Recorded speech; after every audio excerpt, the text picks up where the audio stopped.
என்ன ஆட்டம் ஆடுற, எவ்வளோ ஆடுறியோ ஆடிக்கோ. கல்யாணம்னு ஒண்ணு வந்துருச்சுன்னா, இந்த ஆட்டம்லாம் தன்னால அடங்கிடும் அப்படின்னு சொல்றவங்களுக்காக தான் இந்த vlog.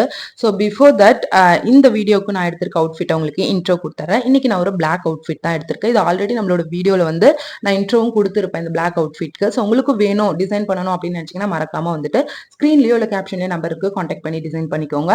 Now I'm coming to the topic. So marriage life அப்படின்றது ஒரு பொண்ணுக்கு லைஃப்ல பிக்கஸ்ட் டர்னிங் பாயிண்ட் அப்படின்னு தான் சொல்லுவேன். பிஃபோர் தட் நீ ஒரு மேரேஜ் லைஃப்குள்ள என்டர் ஆகிறதுக்கு முன்னாடியோ அப்படி இல்லை அப்படின்னா ஒரு பர்சனுக்கு கமிட்மெண்ட் கொடுக்கறதுக்கு முன்னாடியோ உன்னோட கரியர்ல நீ ஸ்ட்ராங்கா இருக்கணும் ஆர் எல்ஸ் உன்னுடைய ஜாப்ல நீ ஒரு ஸ்ட்ராங்கான பொசிஷன்ல பிளேஸ் ஆகணும். So that thing only help you in any situation whether it's bad or good. So அதை மனசுல வச்சுக்கிட்டு ஒரு நல்ல வேலை ஒரு பொண்ணுக்கு எப்பயுமே முக்கியம். அப்படி இல்லை அப்படின்னா உன்கிட்ட ஒரு சுயமா ஒரு தொழில் இருக்கணும். ஸோ இது ரெண்டுமே இருந்துச்சு அப்படின்னா நீ தாராளமா ஒரு மேரேஜ் லைஃப்குள்ள கான்ஃபிடென்ட்டா என்டர் ஆகலாம். எது உன்னை காப்பாத்தினாலும் காப்பாத்தினாலும் நீ சுதந்திரமா சந்தோஷமா ஜாலியா இருக்கிறதுக்கு அந்த விஷயம் உனக்கு கடைசியில கை கொடுக்கும்.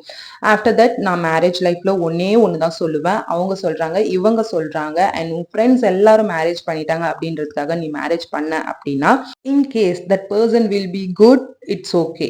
If it is not that's your mistake. So that conclusion of the video பணம் தராங்க நகை தராங்க இதுக்காக கல்யாணம் பண்ண அதுக்காக கல்யாணம் பண்ண இது எல்லாத்தையும் விட்டுட்டு உங்களை புரிஞ்சுக்கிற மாதிரி ஒரு லைஃப் பார்ட்னர் வந்தா கண்டிப்பா அவங்கள அக்செப்ட் பண்ணிட்டு ஒரு சிம்பிளான ஜாலியான லைஃப்பை லீட் பண்ணுங்க. Tata bye by.